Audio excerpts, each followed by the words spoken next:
Hello and welcome to the ELC Gaming Legends series. I'm Nikita with Dominic, my fellow caster. Hello. We have an exciting day ahead of us. We have 4 teams that dominated each of their group stages, 3-0, and one team went 3-1. So it should be some great matches, I think. What do you think, Dominic? Oh yeah, definitely. Today is going to be a good day. The day that we waited for quite a bit of time, and the one that I definitely waited for the most. Basically, just looking at the groups, as you said, most of the teams actually dominated in the matches that really mattered. I think I should add, because we had a Euronics Gaming who lost their first match in the group, but then they still won 3-1, not dropping another map after. And when it seemed like the most important, when they needed to give it their best, they once again just steamrolled over the enemies. Yeah, so right now it's going to be a huge competition between the top places of this group. And my biggest question is this also going to bring us like some one-sided matches? Is it really going to show the difference between the first and second place in Czech Republic and Slovakia? Because we've got eSuba and Ecstatis right here. So a lot of answers are going to be given on this lap. Absolutely, and I think we have also the other 2 teams, Ecstatis and the Bulldogs. Bulldogs have some members who have only been playing together for a few months, so they're a little bit more of an unknown, so it would be interesting to see how they play and match up. Yeah, definitely, and Bulldogs showed at least me a lot of promise. I'm definitely counting on them so that they show up quite well, and they have some somewhat recent addition to the teams, and they're definitely counting on a lot. And yeah, overall, I mean, the British scene doesn't really get a lot of recognition in most of the esports, so maybe they can change it a little bit. I think so. Yeah, it's quite small. I think we have one pro player casting in the LCS. And, yeah, but there were there's Freddy as well. Quite a couple. Like we had some players in the LCS from the UK. So League of Legends is not so bad in these terms, but then still it would. But compared to some of the other countries, it definitely isn't it. So who do you think first matchup is against eSuba and Bulldogs? What do you think of that? Well, as I said, I would love Bulldogs to surprise, but I do think that eSuba is going to be the favorite overall for this entire competition. I'm going to say that they're my favorites. All right. Not sure how it's going to work out. Not sure if their playstyle is going to be a little bit different right here, if they're going to be a little bit stressed out or whatever. But I know that most of these players are very talented and experienced also, and I know a lot of the results that eSuba got over the couple past years, and I know that these guys can completely wreck. So yeah, that's going to be something to watch out for. Definitely, I can see that. So we'll have, what about the other 2 teams that we have, Ecstatis and ESG? ESG is the locals. Yeah, it is the home team, we can call them, because they're the Germans right here, of course. We are in like right next to Hamburg in Germany, basically. And yeah, overall about Ecstatis, I heard like they drove 600 kilometers right here to get to the LAN tournament or something along these lines. Anyway, though, yeah, some of the teams had to take a long time to drive here. Like the support of Ecstatis told me that he was traveling for 12 hours or something like that. So I'm guessing for ESG it's going to be a little bit easier. Yeah. They're not going to be so tired with the travels and all that stuff, and they could prepare themselves a little bit more. Also, like, you know, it's a German place. We've got German crew all over the place like here. It's going to be easier to communicate with the admins and everyone right here, so they're going to get their issues fixed like right off the bat. They're not going to have any problems regarding that maybe. That could also help, like, as I said, they're the home team. They're going to feel like at home, probably. Yeah. No, absolutely. And I think it's also, you have the crowd cheering in German and so on. So it's just, you have that home field support. So lineup-wise. Yeah, lineup-wise, Bulldog versus eSuba right here. The first match that we're going to get, and we're going to show off Bulldog's lineup at first. And also, in a moment from now, you'll definitely get to see them on the stage. So you'll see the faces. In the top lane, we've got Fox. Then we've got Jet in the jungle. In the middle lane is Moon, the newest addition to the team. And then Fax and Raisins. That's the bottom lane. And they looked quite nice in the group stage as I saw them. Fax was playing quite a bit of Caitlyn. And overall, like, Caitlyn is quite abused right now. So we'll see how that works out for them in the bottom lane. And definitely a lot of opportunities are open for the supports, especially as for the changes that were made recently to the game. So we can already see like all of the players experimenting with that and should definitely be exciting. I think the patch came out 4 days ago, so it's still very fresh and unknown. So there's a real opportunity for surprise, which I think will work out in Bulldog's favor.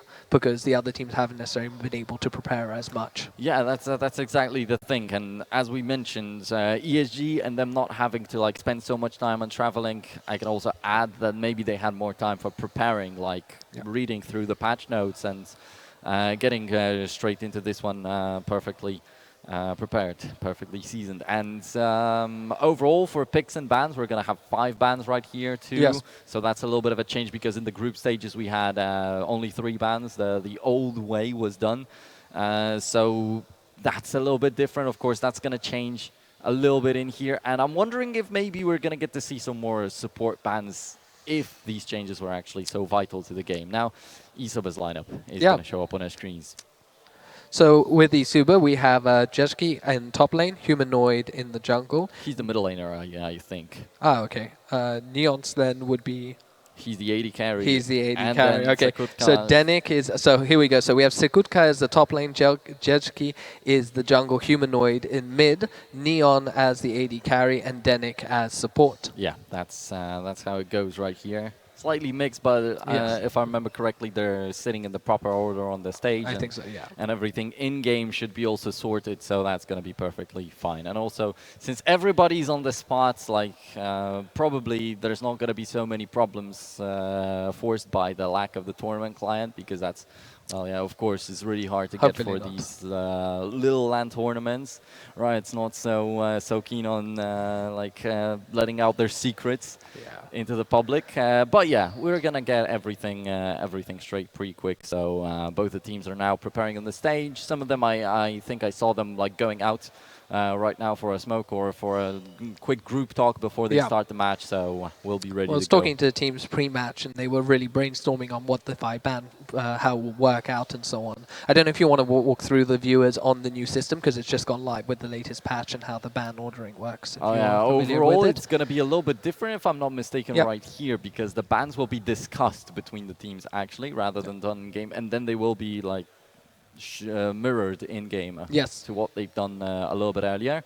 But basically, is the newest tournament kind of way of doing things. So the regular 3 bans at the start, then you get 3 picks and 2 additional bans, and then the 2 last picks to close it out. And that adds a lot of like that mental aspect. Right here, being able to ban 5 champions right off the bat is definitely going to make some bigger changes. Like with the 10 bans being introduced, I was thinking about what it's going to look like, how it's going to affect the meta and all that stuff.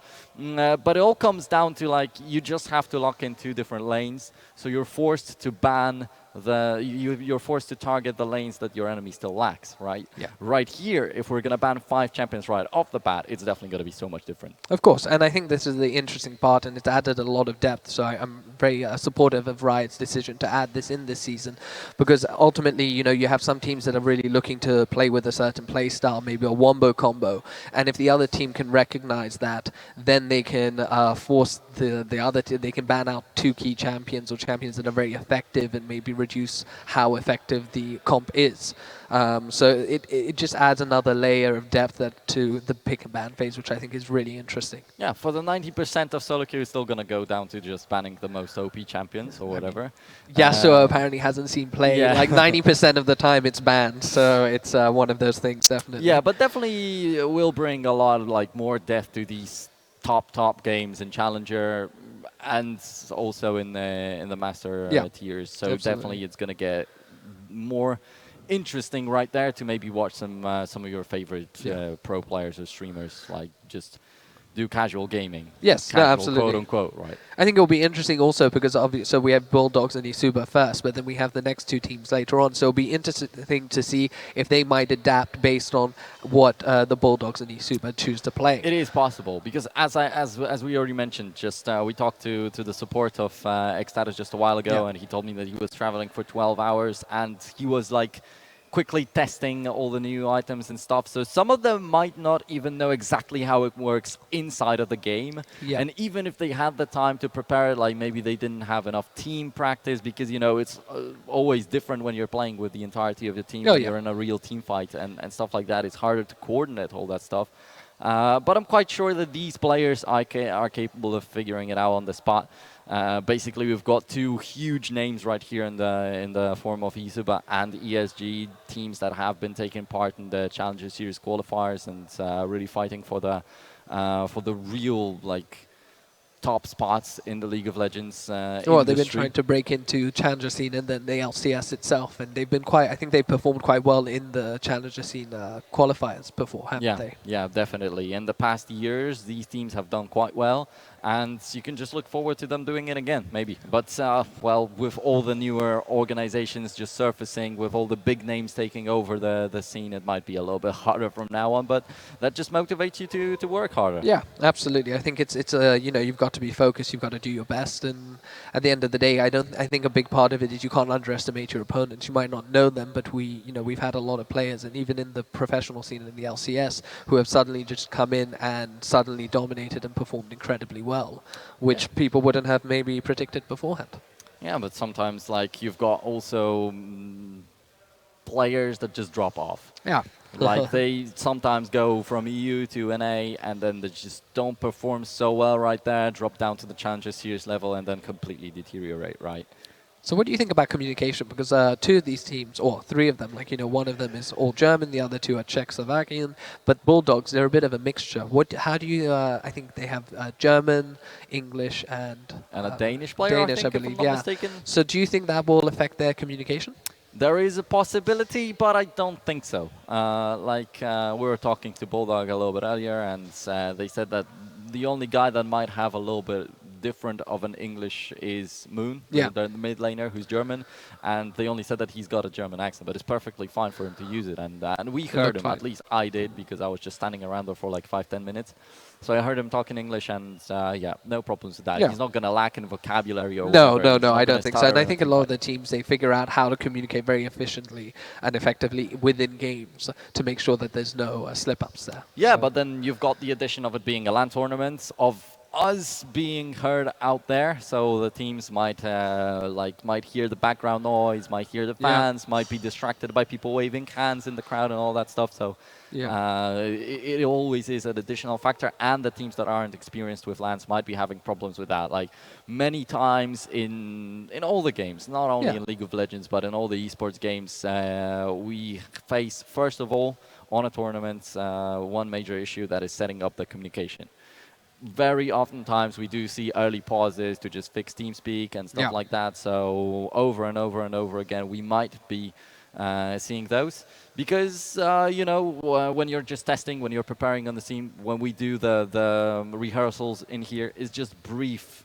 And it's very moments that we're relaxed. speaking. Yeah. Like right now when they're going to start the game, I'm going to be just talking all the time. I'm going to be shouting all the time. So they might be thrown a little bit off guard and they might like have their microphones set up not correctly to adapt to that. So yeah, that's how the LAN tournaments work. But I mean, that's one, communication is one aspect, but the other is the pressure. You know, it's a live tournament. First place gets 1,500 euros, which is, you know, a large amount, especially for these teams which are, you know, fairly on the semi-pro level. And it's also the recognition of being the winners of the Legends series. So there's a lot kind of riding on it, and the potential to win quite a bit of money.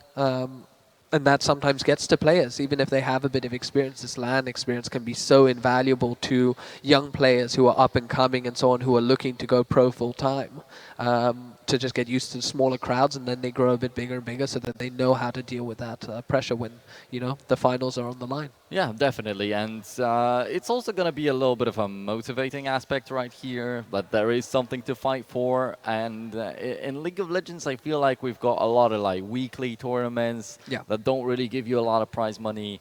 And you don't really get that opportunity to like explore the lands so much and learn on them because it's kind of hermetic. Like I guess a lot of people are talking about that all the time, that it's the League of Legends scene is a little bit closed off, and when you're not playing in Challenger Series or in LCS, you're useless completely and you cannot really achieve much. But nowadays we get more and more like national leagues showing up with big prize pools, with great production on the live venues where these players can actually earn the experience. And that's really nice. And also, ELC Gaming coming up with an international tournament like that, I also don't think that it's so often that people do that. No, not at all. And I think the fact that like these teams were brought in from their respective countries, ELC gave them, you know, like a bursary to be able to travel over. It's a great experience. I think, as you said, you know, the travel. We have one team like he was traveling for 12 hours, but then he's going to be here, and the format we have is it's fairly long, and that stamina is another thing that's really important, especially when you're maybe looking at the LCS series and you have, you know, people who, when they're playing a best of 3 or a best of 5, that can go 5-6 hours long.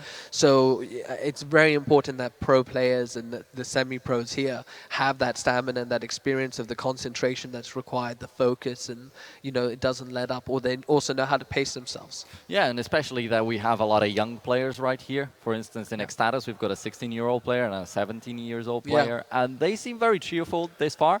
But, you know, they can get tired at some point. At some point, like, as we talked about, the pressure and everything that could get to them maybe. But it's really invaluable to them because it's like the first steps that they might be making in the esports. And Exactly, yeah. it's a good opportunity for sure. So yeah, definitely just rooting a little bit for these young players. As I started myself very young in esports, and I know how hard it can be at times. Well, I remember I started with Halo, and well, the UK scene unfortunately wasn't very prominent back then. But yeah, I was about 15 or 16, and I remember playing in the tournaments and coming up clutch. And just the more you do it, the more familiar it becomes, and the more you can do it, and you become this player that can perform under pressure. And you know. Yeah, but then on the other hand, as I mentioned, they're quite cheerful right now, and some of the players, like, you know, they are very young. They've got the fresh blood, so they're very motivated to win. But then you, on the other hand, sometimes on some LAN tournaments, you just see these obvious favorites. They come in, they don't look interested at all, and they know that they're going to win it, and they're not really motivated. It's just a way of earning money or something like that. And yeah, I'm glad that we don't really see such players right here. Everybody's quite cheerful, everybody's talking to each other, and they're quite cool players. So it's good that they get this opportunity. Sounds good. Okay. So we are now, I'm about to go on stage to introduce the teams and interview the captains. Thank you, Nero, and good luck. Yeah, thank you very much, and you good luck on the stage. So yeah, right now you're gonna get to find out the players of the teams. You're gonna see them for yourself, and maybe hear a little bit of an interview right there from them. So as we were talking about all that stuff, maybe some teams will not agree with that, or say that they came here to completely dominate and there's no competition for them. I already heard a little bit of trash talk behind the scenes, so maybe it's going to expand a little bit more in the future. But yeah, overall now waiting for Nikita to get ready with them. And when we take a glimpse at the stage, you're going to get to see the amazing trophy also, because we already mentioned the prize money. Additionally, all the teams get the travel packages so that it's easier for them to just get over here to Hamburg and not spend so much of their own money. Plus, as we mentioned, the prize money for the first place, it's 1,500 euros. And then it's half of it for the second, and then half of the second for the third and fourth. Overall, there's 5,000 euros in the entire pot for the travel packages and for the prize money and all the stuff that's guaranteed to the teams right here. And yeah, I hear that Nikita is ready, so we're gonna throw it over to the stage. Just take a look at how amazing the Big Betty is. Thank you, Dominic. Yes, I'm on stage right now where the players will be joining me shortly. We obviously have the prize at the back there and the two setups. So first of all, I'd like to ask eSuba to join me up on stage, please.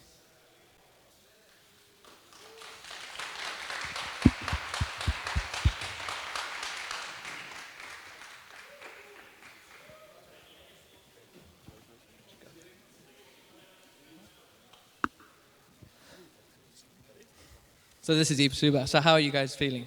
We are feeling really great. We have come here to show our skills that we trained in Czech Republic, and I'm really happy that we came here. That's great to know. So you're one of two teams actually here from the Czech Republic. How do you feel about the other team? Do you think you're the best Czech team? I'm fine with them. We are really good friends with them, and I'm really happy that we are here from the same country. So now your opponents now are the Bulldogs. How do you feel about them? Do you feel confident? Do you think you'll be able to pull out an easy win? I wouldn't talk like that, but I feel that they are really strong, and we will play with them with respect, and I will enjoy playing against them. Well, that sounds good. So best of luck to you guys, and yeah, take a seat.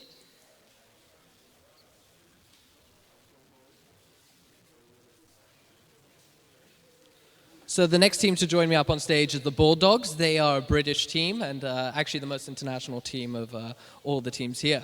So put your hands together for the Bulldogs.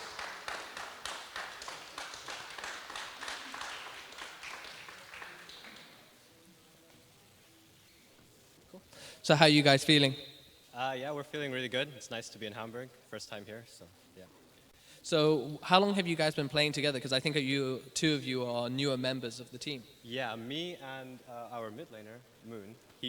We're the newest members, but the other three have been on Bulldog a little longer than us, so yeah. So do you think that fresh blood that you guys have will give you an advantage? Or are you still in that honeymoon phase? Or Honeymoon phase came and went, so we're in a normal phase now, yeah. But I think we're going to do well. Like the other teams, generally there's some really good players here, but I think that we're going to be the underdogs, the under Bulldogs. And I think we can do really well. People probably won't expect us to play as well as we will. that's good to know. So you guys are feeling confident. How fast will you win the match? 15 minutes? Yeah. That's great to know. Okay, if you guys take a seat, and best of luck to you. So these are two teams. They're playing a best of one, and yep, as we heard, the Bulldogs are thinking that they'll win the game in 15 minutes. Anyway, so back to you, Dominic.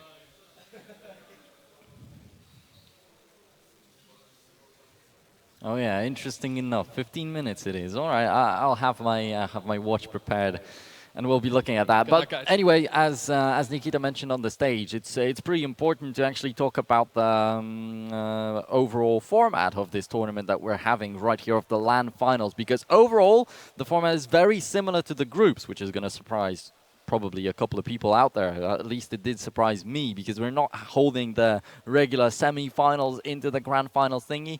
We do have a GSL group once again going on right here. So we're going to kick off with two best-of-one matches of independent teams. So it's going to be Bulldog versus eSuba right now, then ESG versus Ecstatus. And then right after that, we're going to have a winner's match, then a loser's match. Then the loser and winner, of course, that's going to be the decider, and the grand finals finally. And this is going to be the first and only best of three in the League of Legends Legends series. So definitely it's going to be much more heated. And overall, as in groups like these, as in groups with the losers brackets, you would see some advantage to the team that comes all the way from the winners. But it's not really actually going to happen right here. It's just going to be the benefit of getting more research on your enemy in the time of looking at their games actually, and then probably the pick and ban advantage also, so like the blue side probably. And yeah, all that is on the schedule on your screens right now, so that's exactly what we're going to get to see right here. And there's a lot of time with League of Legends ahead of us. There's 1 hour per each match, so if Bulldog indeed managed to pull off that 15-minute victory against eSuba, they're going to set us quite ahead of the schedule. That would be quite nice.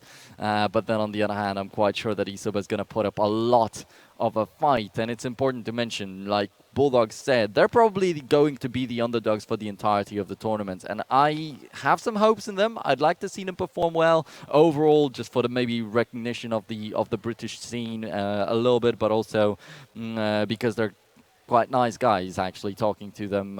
They definitely deserve to show up well on this tournament and not to just be crushed completely. But eSuba, they have some very scary players on their lineup.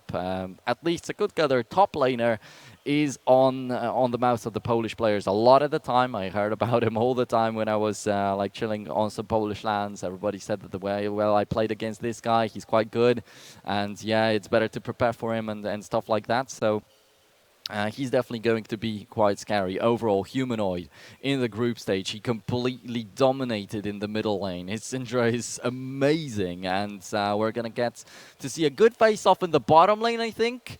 because we've got Neon and Denik up against Fax and Raisins. That's gonna be, and Raisins seems to be like the most talkative of the bunch from Bulldog eSports.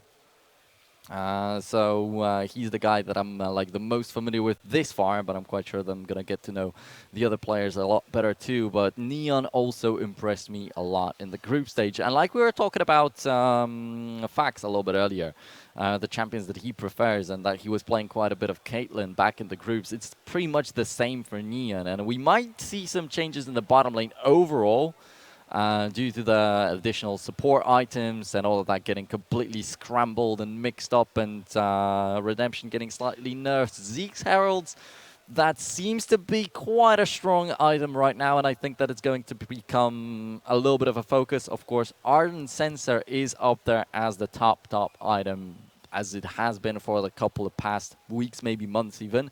And it's very interesting that with all these changes made to the support items, Ardent Sensor was left untouched. I'm a little bit surprised with it, at least. And definitely Karma is going to be a little bit of a focus right here. Overall, it's probably going to stay the same. The ranged AP champions that can actually add a lot to the mix and that also have some shields. So, of course, the Ardent Sensor comes into play, and maybe that's gonna force a little bit of different champion picks for the AD carry too, because like the most abused combo of like half a year before was the Silver Karma. Whenever people got their hands on it, or on the previous World Championships, it used to dominate. So every single time there was a Karma picked, the other team just tried to get rid of that Sivir to not allow that to happen. And there is a little bit of a possibility of that happening again. Not really sure how that's going to mesh together, because as I said, we just checked out with one of the supports from the teams how the newest Zeke's Herald works. Not sure if the burn is going to be transferred over with the reflect from Sivir. If it would, then it's also going to be quite a bit of a combo. But generally, I think that these teams don't really have all these combos so very well researched, so in-depth played through, because as we said, not all of them had so much time to prepare. And right here I'm looking at ESG, because these guys might have a chance to just surprise us with how well prepared they are with all the info that they maybe managed to rack up. Overall, definitely looking forward to all of the teams performing, because for me, of course, just looking at the names, eSuba theoretically is the favorite on this tournament, but you can never say anything like for sure. And what was also cool to hear on the stage from the players, eSuba, they're good friends with Ecstatus overall on many different platforms, not only in League of Legends. There's this big competition going between eSuba and Ecstatus overall. They have been exchanging some players in the past and stuff like that. They have been trying to take each other down in League of Legends and in Counter-Strike. And they're pretty much at the top of the Czech Republic and Slovakian scene for many other games in esports. So it's going to be interesting to see them face off on the LAN right here. And eSuba overall seem like they're respecting every single enemy, because they said that, yeah, Ecstatus are their players, Bulldog, yeah, they're not going to disrespect them or anything like that. So definitely a behavior that I personally like a lot. But then also Bulldogs with a little bit of trash talk right there. So we're gonna get to see that huge clash between the very confident, maybe overconfident of a team, and maybe a little bit underconfident considering the achievements that eSuba got this far. And right now, just waiting to finally get into the first game of the competition for today.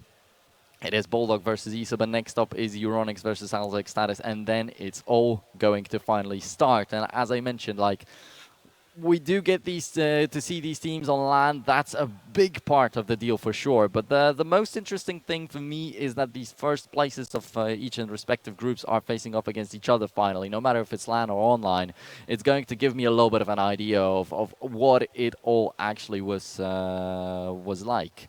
Because when we look at the Italian teams, they were not supposed to be so weak. They expected to achieve something. They looked quite good in some of the matches, but at the end of the day, we had 4 Italian teams, and 2 of them ended at the 4th. 3 of them ended at the 4th place in the group. 1 of them had the 3rd because they were in the group with another Italian team, apparently. So it's a little bit disappointing, but maybe it just shows us the strength of the teams that are going to show up right here, and that's definitely brings up Bulldog eSports, because they faced off against like top 1 or top 2 Italian team right there, and I want them to prove, like, to continue maybe this not dominance, but the good performance, just a good form.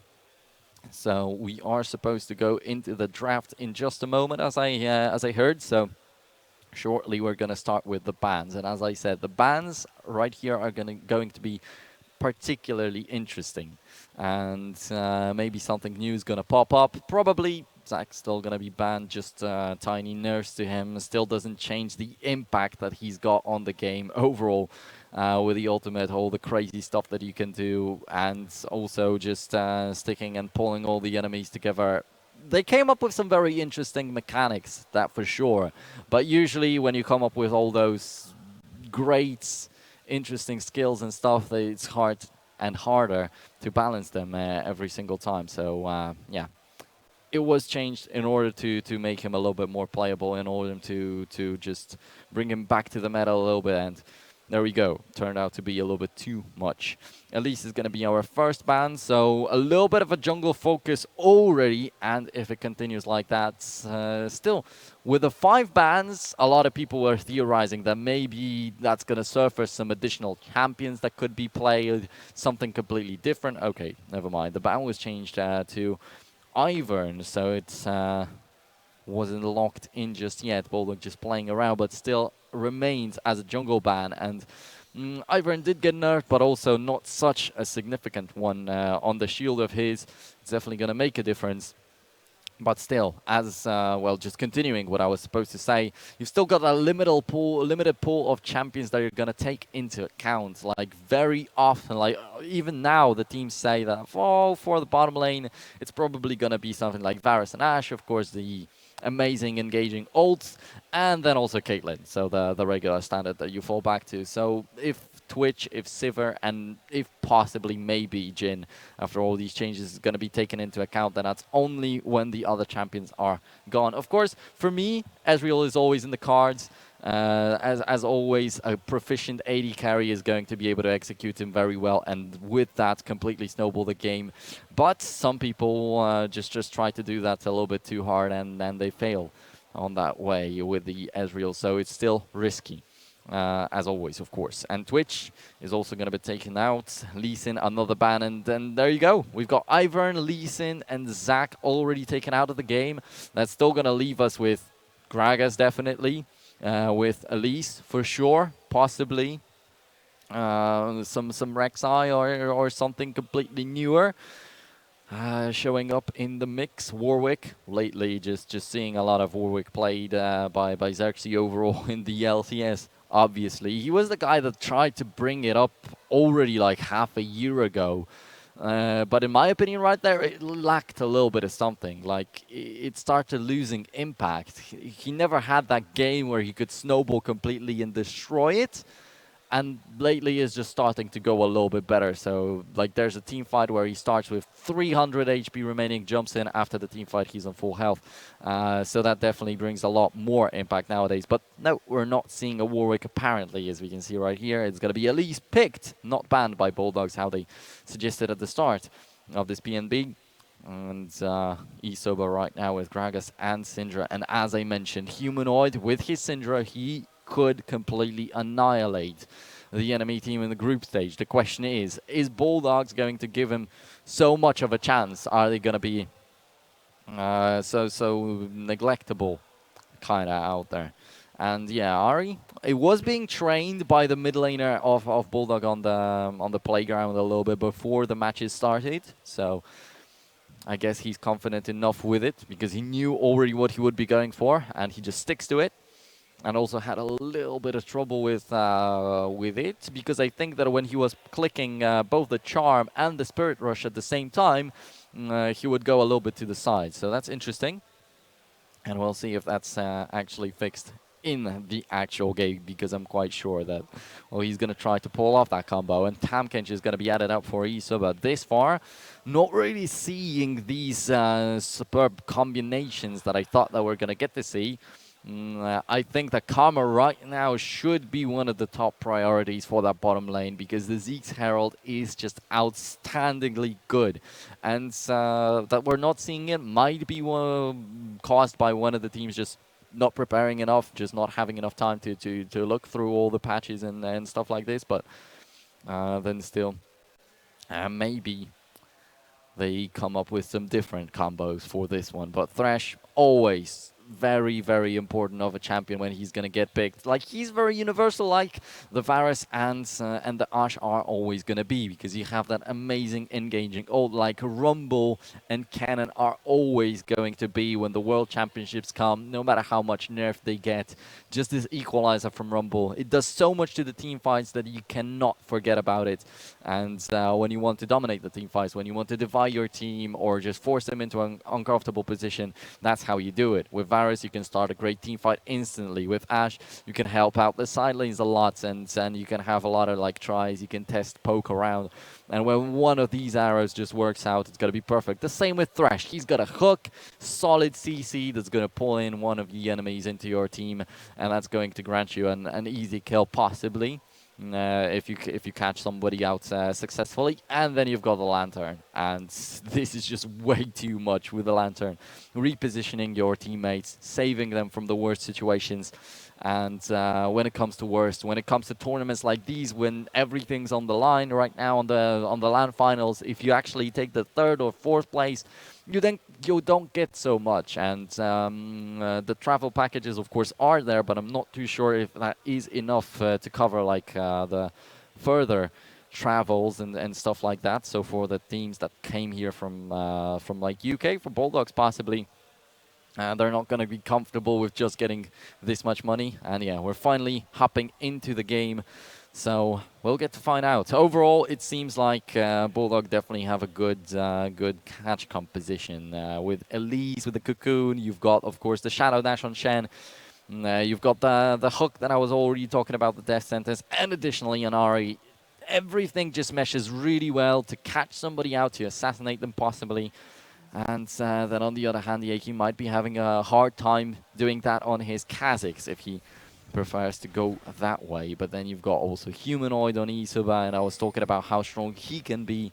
And the Gragas actually chooses to go forward to the top lane. And Gragas also, alongside with the Rumble I was talking about, is one of these champions that can completely control the team fights however freely he wants to, if he just gets off a good barrel. But then we cannot neglect all the bad barrels that we saw in the group stages. And overall, I just do not, or did not, trust Galio in the Legend Series this far, because he was just not successful at all.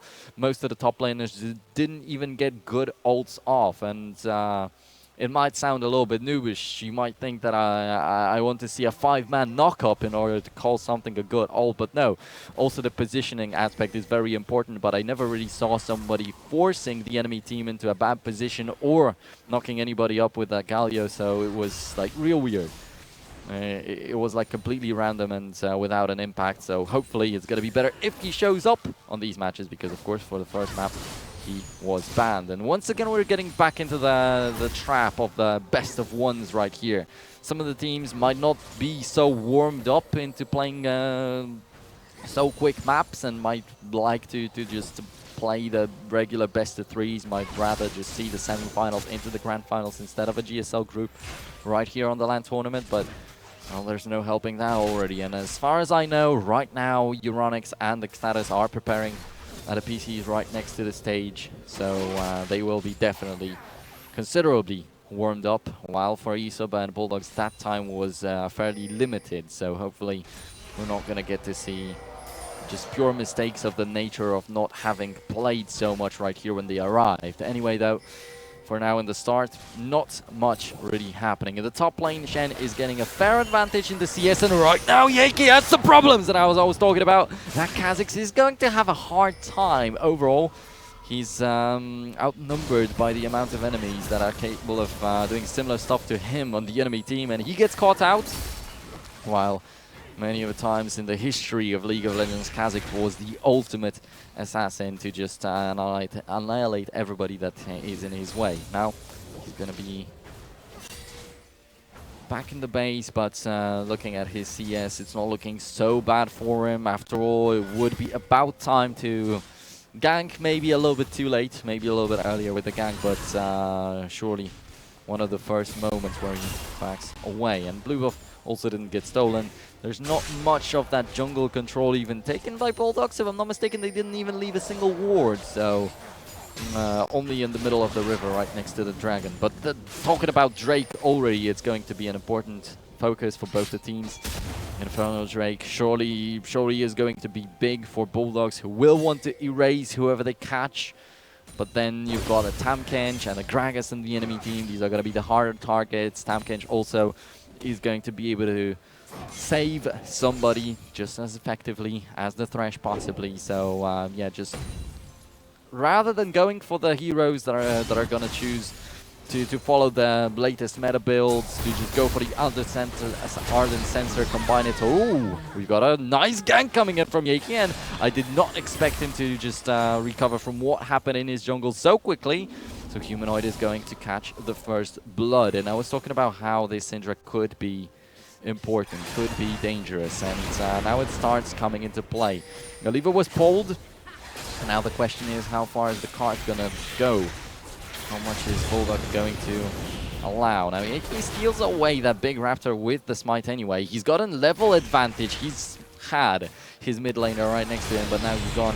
He's actually recalled to base. Jet might be dead right here. Fortunately enough, there are minions to repel to, but I'm not sure if he can still escape. Exactly. Taste their fear still reaches him, and I think that the Void Spikes were already coming back. Of course, no chance for the jump anymore for Kha'Zix, but surely he had that kill in his pocket, and that's very unfortunate. Jet trying to just limit the movements of Yaki's as best as he can. And yeah, they forced him out of the jungle at first in the bottom lane, but then they never really left any real vision, which allowed him to gank in the middle lane, grab the first blood for his middle laner. Now Bulldog's trying to counter jungle a little bit, and Jet does not even manage to steal away the raptors, and additionally gets killed himself. That looks horrible. That's the bad start to the game by Bulldogs, and possibly that pressure forced by the first blood in the middle lane is what led them to that kind of a deal. But then Yahi, once again, I have to say some good stuff about him, because well, the enemy is trying real hard to shut you down, but you just strike back twice as hard. And Jet once again trying to go for a little bit of a conquest right here on the river, but he's going to be caught. He's going to have to run away with a repel. Manages to do that. Has an explosive flower still. But okay, there we go. The death sentence is just going to be easily avoided, and Denik falls back.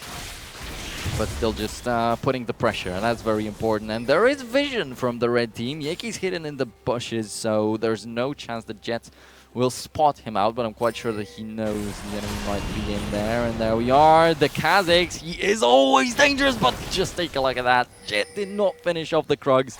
That allowed him to jump back with the repel. A smart idea. Not sure if it was like completely planned out, but manages to stay alive again. But then you take a look at his summoner spells. He's missing the flash already. He's always just using this repel to barely escape. And you can already see how much damage the Kha'Zix dishes out. And this is going to be a global problem. It's not just a problem for the jungler.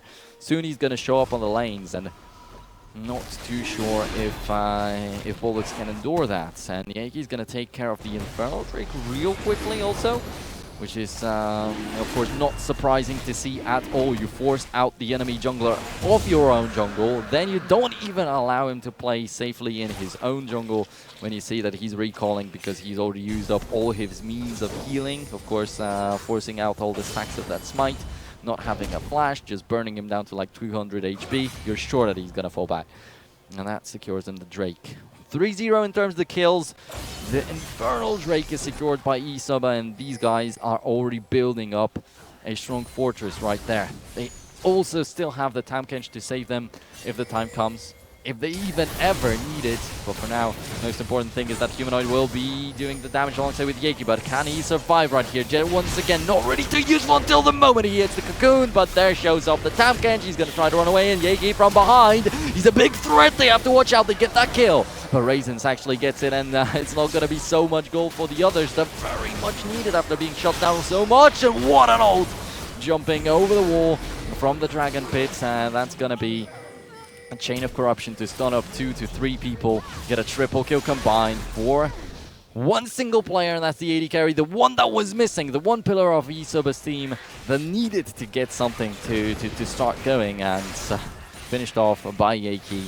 Amazing, and it already had to look like that. Yeki coming in from behind, I feel like he himself, even alone, would be able to do a lot, and especially with that flash over the Dragon Pit, that completely surprised the enemies, and Neon that way, it's a triple. That's amazing, because this far, like, the Varuses were kind of hit or miss. I don't remember one dominating the game completely, and we know how much he can. The piercing arrows from the Varus when you're sieging, they're extremely annoying. And right now for Bulldogs, everything's falling apart because they go for a composition where they have to catch out the enemies, when they have to nuke them down, but they're not going to be able to do that because everybody's just much stronger than them right now, and that task is just fulfilled much better by what eSuba have on their hands at the moment. And yeah, 1,000 gold difference in the jungle is quite a big one. More than 1,000, almost 1.5 in the middle lane, out farming and just completely demolishing with 2 kills, 2 assists. Only 1 death on Humanoid, but well, there is 1 death. Someone died on eSuba, but that's something, I guess, a glimmer of hope for Bulldogs at the moment, but I still don't think that it's going to be enough. And for now, nothing specific. The support's still at the beginning of the roads.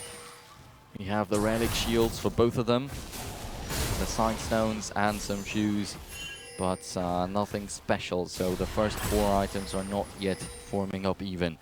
But I really will be paying a lot of attention to the supports, because I want to see if the teams will be testing out the newer items, the newer auras from the Z Herald, from the Talisman of Ascension. Also, it was made a little bit cheaper, so possibly there's a chance to go for that, although I don't really think that anything's going to be so much better than the Frost Queen's claim for these AP supports, for the tanky supports, for the melee supports. Of course, everybody's going to want to go for the relic shield, so that also isn't going to change. So still not sure if that's enough to bring the Talisman of Ascension back, but then overall a lot of new opportunities definitely surfacing out there. For now, the game is finally going to slow down, but just because there is no point of focus for eSuba anymore. Bulldog are a little bit too scared to play aggressively anymore, and the moment they just push out a little bit further, it's a chain of corruption in your face, and Raisins is as sure as dead, but then what can the Kragas still do? We'll just finish off the enemies, or will he just throw the barrel in here? No. This teamfight is just going to stop. Fax manages to get away just barely, but showing up again, Humanoid raises Fox, and I thought that he might be the only guy that will endure all these massive barrages of damage from eSuba, but that also isn't possible. In fact, well, yes, he is salvaged by his team out of that completely hopeless situation, but it was Raisins who was caught with the chain of corruption. Had it been the other way around, also the AD carry would have been dead. Right now, he's just holding on to anything that he might have at this moment. Still has both of the summoner spells. I guess that's something.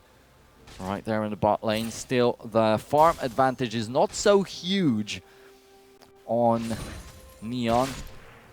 So the game is still on right there, down in the bottom lane. In the top lane, Shen was leading in the very beginning of the game. He's still doing quite fine, but now you could see how quickly he just gets erased by the unleashed power of Syndra's. And everything just really moves downhill. For Bulldog, they don't look too confident anymore. Doesn't seem like they will be finishing the game in 15 minutes like they said on the stage, right? So Yeki, I still feel like he's got a lot of potential of forcing out many of these opportunities. And yeah, just coming back to what I said before that team had happened, well, the Devourer instantly on towards Fox as the stacks were there.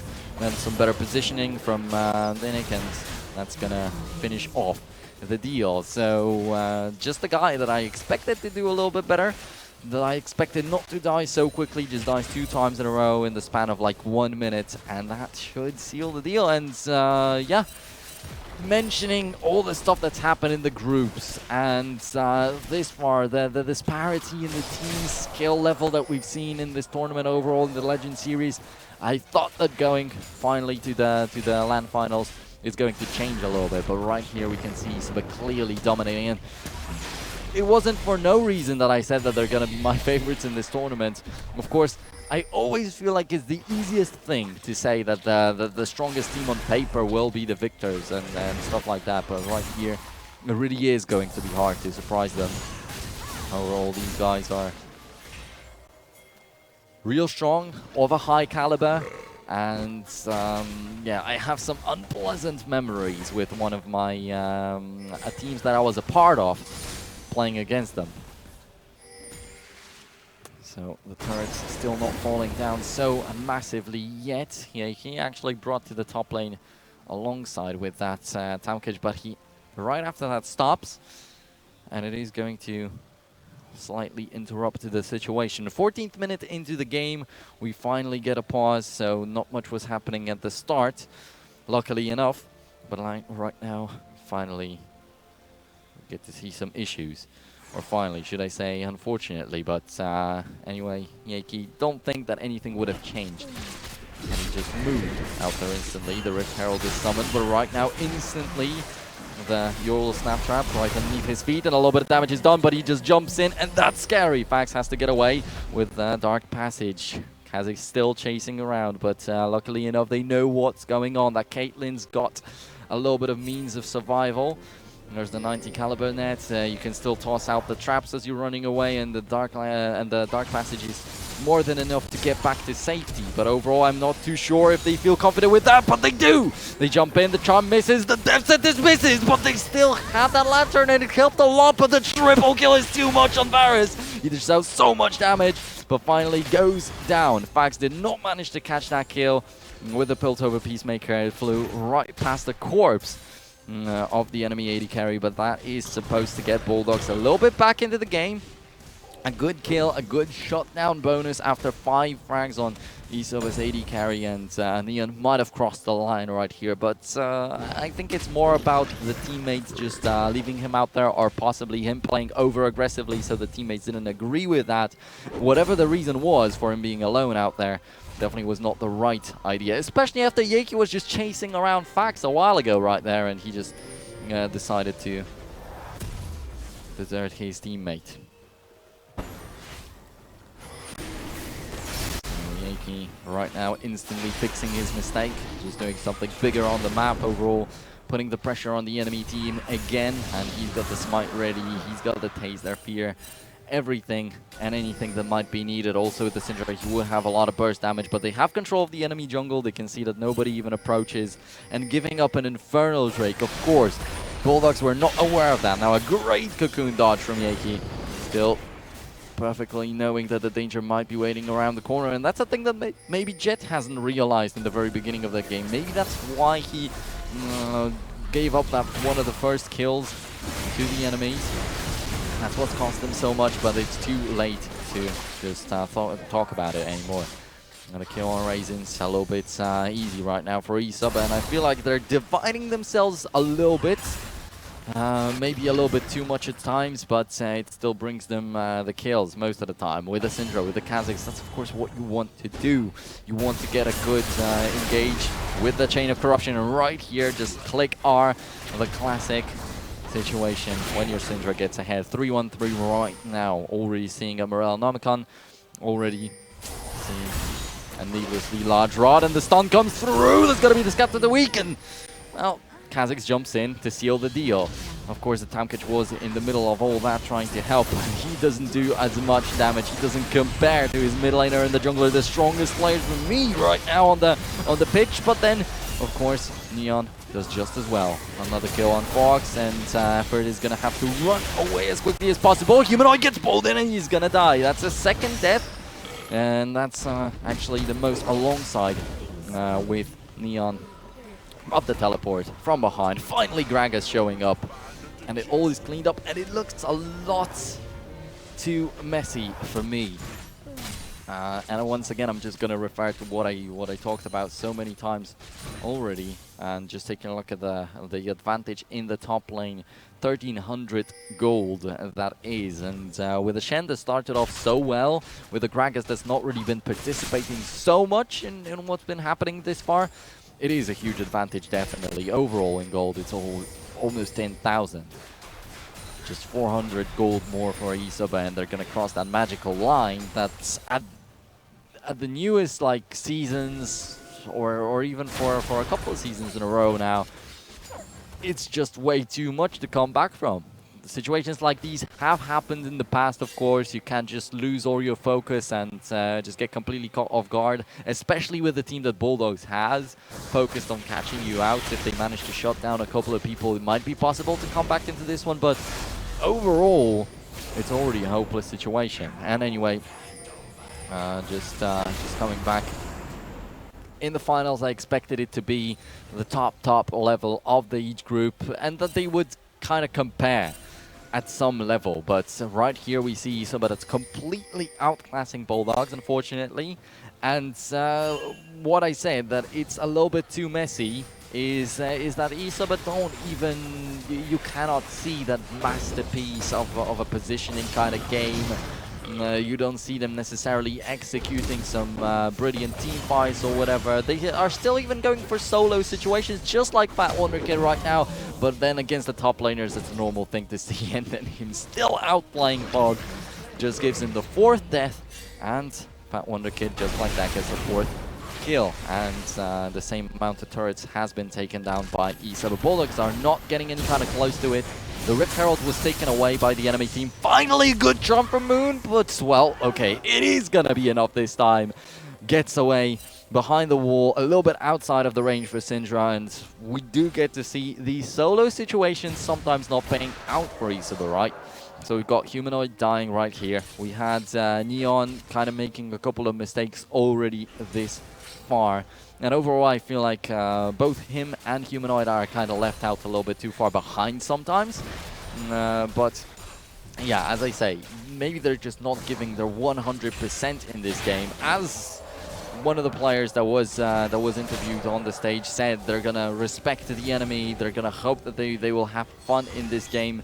But when you have a game like this, when you're just rolling over your enemies, you tend to make it a little bit more loose of a game, so to speak. Raisins is going to get the stand united, but already Neon is being saved. The explosive plant is just more than enough to save the situation, and then Fat Wonder Kid was also coming through. He has the explosive cast that would have completely tossed the enemies aside. Right now, eSuba, in my opinion, they're quite invincible if they execute everything properly. If they don't make stupid mistakes, and if they don't get that overconfidence actually out there. That they are going to be perfectly fine. Explosive Casks is going to be enough to zone the enemies away. Kha'Zix can always control the team fight with all the damage that he provides, and with the invisibility when he just wraps around. I feel like Bulldogs will be crapping their pants already. And this far, the Chains of Corruption are nearly perfect, I have to say. Nearly, because maybe there's been some off-screen situation that we didn't actually see, because there's only 2 deaths in that AD area, and his positioning is not necessarily perfect. So I think that maybe he had to use the Chain of Corruption on like one person in order to save him after his mistakes. But this far, yeah, exactly, something like that is happening, and Yaki is gonna get that kill. He always jumps in for the finisher with Taser Fear, but every single time on very long range into a group of enemies. So they either have to leave their teammate or have to force themselves into a very bad team fight. And a lot of these kills are just guaranteed to eSuba by Neon. So a huge pat on the back for that AD carry. Now a good scout of the week. Raisins is going to lose half of his HP. Unfortunately enough, he's still alive because there's no unleashed power ready for Humanoid. That's only 2/3 past its cooldown. But when it comes back, I'm quite sure once again eSuba will show up underneath the turrets of the enemy team. Another Drake is going to be taken out. This one not as valuable as the previous ones, but definitely just definitely counts. Another one is going to be the Mountain Drake. And are we going to get to see another? That's the question. I'm not so good at maths, unfortunately. But yeah, it's going to be 34th minute if they take it out instantly. So we might even see another dragon before the Elder Drake comes into play. But overall, the Baron is up with a huge kind of an advantage. It's 15,000 of a gold lead in favor of eSuba. And something I also have to point out, maybe their cockiness just doesn't show so much, because when you get 10,000 of a gold lead, you already see a team completely dominating the map. You could maybe expect them to instantly take the Baron at 20 minutes mark, instantly try to take down some inhibitor turrets, but this far eSuba only got close once. And they just picked out one enemy, and now Yaki's gonna get caught. Now the charm also keeps them a little bit closer, but Yaki, he should have the jump ready real soon, and that's what I'm talking about. The Tankage or the Thresh, they just give you a perfect escape, and the Flame misses completely. Death Sentence obviously right after. The teleport is quite nice. It's gonna be a good position for the Gragas if they are kept closer for a little bit longer, but they either die or they just run away further. The only one that was left behind is Jet, and I feel like it's the story of the game, just Jet finding himself in completely impossible positions to escape from. And this time the Rappel was not able to save him. So yeah, indeed, they finally go for the inhibitor turrets. Finally, this gold advantage shows in a real team fight where Yaki is caught by like 3 or 4 people, manages to survive, and then transforms it into a victorious team fight for his team. They don't even need the Baron, which is to some extent maybe surprising, because lately the teams just became so dependent on that Baron that we never see a game finished before it gets taken down. So yeah, that looks real good for them. Additionally, just reassuring that they're the ones that will be dominant in here. And some more frags for Humanoid just to get his KDA going up even further. That's going to be a quad kill. And is he going to look for the Penta? Fax pretty far away, but also very low on health, and has to be a tasty little bite right there waiting for them to just take it home, and there is going to be the Penta. So, ladies and gentlemen, the first LAN final match where we get to see a Penta kill, where we get to see eSuba just dominate the Bulldogs. Still, unfortunately, it stays in the same suit as the group matches looked like, but definitely an additional flavor right here, because we got to see a lot of quadra kills, but this far, not a Penta in the Legend series. So, to sum it up, you can just clearly see some perfect statistics on some of the players right there. 6-0-10, 4-0-6 if I'm not mistaken out there.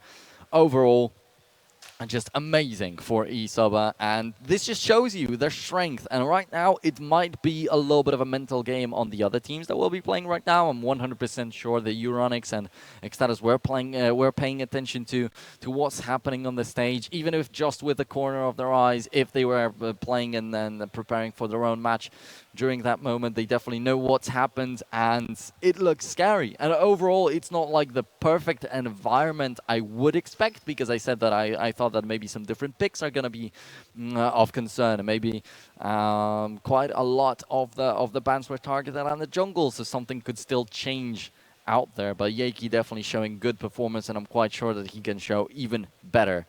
So that's scary for me, at least, because me saying that eSuba should definitely be the favorite for this tournament, I didn't think that it should be so one-sided as against Bulldogs.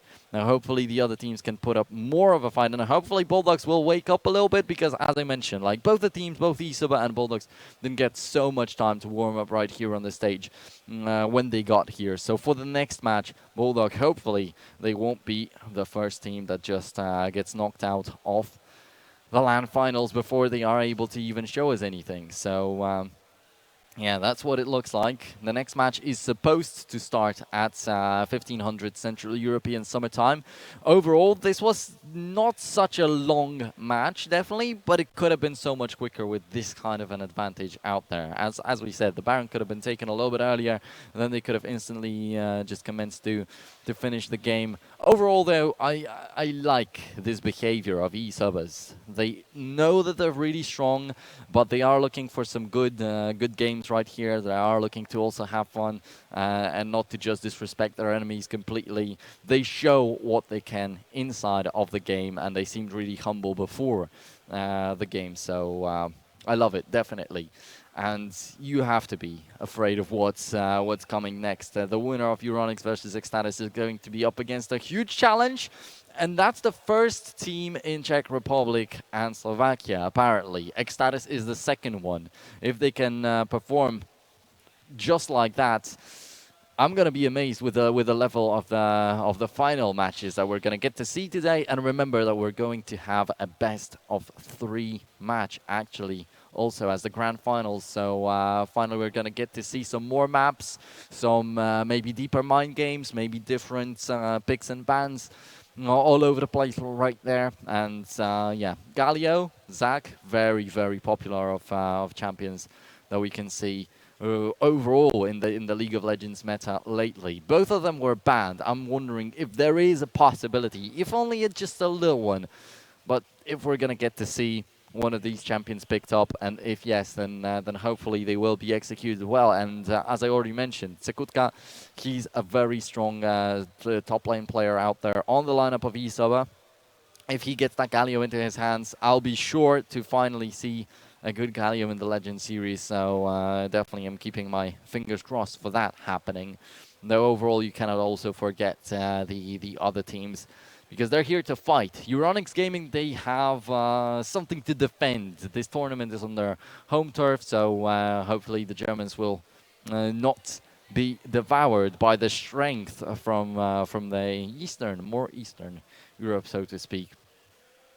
Because, yeah, eSuba, impressive. Now, Ecstatis, they're going to have the bar set up really high. And just looking at their lineup, hopefully they can keep it as high up as their friends from the same country. And just before the previous match started, we mentioned that there is a 16 and 17-year-old player on Ecstatis, and that was a little bit of a mistake because there's a 16 and a 15-years-old player. So yeah, some of them are really young, and just wondering how they're gonna perform on stage with all this pressure on them and up against Euronics Gaming. They're not a bad team, definitely, and additionally, they're playing on the home turf, and just looking forward to them doing well right here. So in a moment, we're going to have a post-match interview ready. And so right after that, a short break, and then we'll be going into the next match, just so you make sure you know what's happening right here on the stream, that just so you keep on track. And we're going to keep you updated. Also, there is a giveaway on the Twitch chat going, so you can try to get a League of Legends collectible figurine. There's a guarantee to win today, if not mistaken, so make sure to check that out. And yeah, let's see what Nikita, alongside with our eSuba player, has to say. Yeah, sure. Hi, thanks a lot, Dominic, for that. Well, I'm here with the top laner from eSuba, who just won very convincingly against the Bulldogs. How do you guys feel after that match? We feel really great. I'm really happy that my friend Humanoid on mid lane just took a pentakill in the first game ever. So we really enjoyed the game, and I must say that the team against we played really good, and too much respect for them. It's very nice of you to say, and I think it's important to have that kind of, teamwork and understanding. So you guys, I mean, you leapt to quite a large lead. Your jungler did get caught by Raisins in a very nice roam, and he had to go back to base, and obviously that takes a little bit of a step back. How do you guys recover from that mentally? We try to keep the tempo of the game, and when that happened, we just keep calm and try to figure out what we should do next and what are our future plans in the game. Do you think that them giving you Syndra was a mistake? Not really. I think the main problem was that they didn't ban Tam Kench. Okay. And at that point we had an OP Syndra, so that's it. So that's it, there you go. And I mean, you controlled the tempo really well, and that sometimes we see teams when they get too far ahead, they just lose concentration and so on. Do you think your tempo is one of the strongest parts of your team? I think that the tempo we give, it might be, for us, we need to concentrate on the tempo what we give, and also the tempo must be good. If the tempo isn't good in our team, then we will fail. And I don't think that that is the strongest point in our team. I think the strongest point is that we are all friends for already for 3 years, and that's the main point, I think. Excellent. Well, that's good to hear. Well, congratulations on the win, and guess we'll see how you guys perform in the next one. Who do you expect to win in the next match? I think this match will be really close. I would like to see the Czech team win, but we will see, we will see. Okay. Cool. Thanks a lot then, and good luck with the next game. Thanks a lot. Cheers.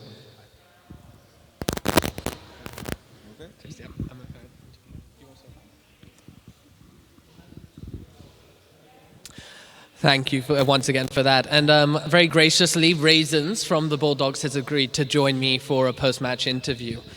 Hi, Raisins. How are you doing? I'm doing good. Could be a bit better after that last game, but I think, I think I'm doing pretty good overall. I mean, those games happen, and I think it happens to everyone. We've seen it in the LCS. How do you guys as a team kind of recover from this and look to the next? Going into it, we knew that this is our first LAN as a team, and we have a couple of new players who've never ever played on stage before. So, going into we had a couple of players who haven't played at LAN before, and also just generally LAN jitters. So we knew it could be a problem. All the teams here are good individual teams, and also some of them have been together for a really long time. So I wish we could have shown a little bit more than that, but we still have one more game to go, and if we win that, then we could probably show a lot more. That's my opinion. Okay, well, I mean, that's a great attitude to have. I think the thing is, as you said, eSuba have been playing for quite a while, and... oh, you need to hold it. No, hold it up here. No, you need to move your hand up there. Sorry, there you go. So, yeah, no, I think it's a great attitude to have in eSuba. I know they nearly made it to Challenger Series recently, so it's one of those things. I actually didn't know it was your first LAN. How do you guys find, is there a major difference playing on stage and seeing your opponents? So I haven't played with this team at LAN before, and a few of our players, this is their very first offline experience. So it really depends because it depends on the personalities of the players. Some of them take to being on stage really naturally. Some of them, like obviously playing outside your room, it's a massively different experience. You need to, you kind of need to get into a routine to get to be comfortable. Some players are just not naturally comfortable outside of their rooms, like playing. It's just the way it is, So I think it took us a bit of time to, it'll take us a little bit more time to get used to it, but I feel like we could definitely play a lot better than we did just now and show much better games. No, I can understand that, and I think it's true of anyone. Getting on stage is something you get used to. Would you recommend these LANs as for people who want to get better at the game? Do you think it's important to experience this? 100%, because the one thing I would say is the worst way to enter League of Legends is play from your room the entire time and then be exposed to actual LAN and not compete at a level you're happy with. So the first thing you need to do is try and actually show what your team can do. And LANs are the way to do that. LANs are the best place for your team to play well. So like I said, I really just hope we can actually show how skilled our team can be, actually. Yeah. That's my goal.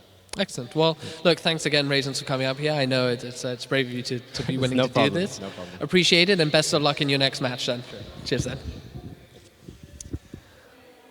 So that was it from Raisins and the winning team. We'll be taking a 5-minute break now, and next match will be ESG against Alphacas. Cheers then.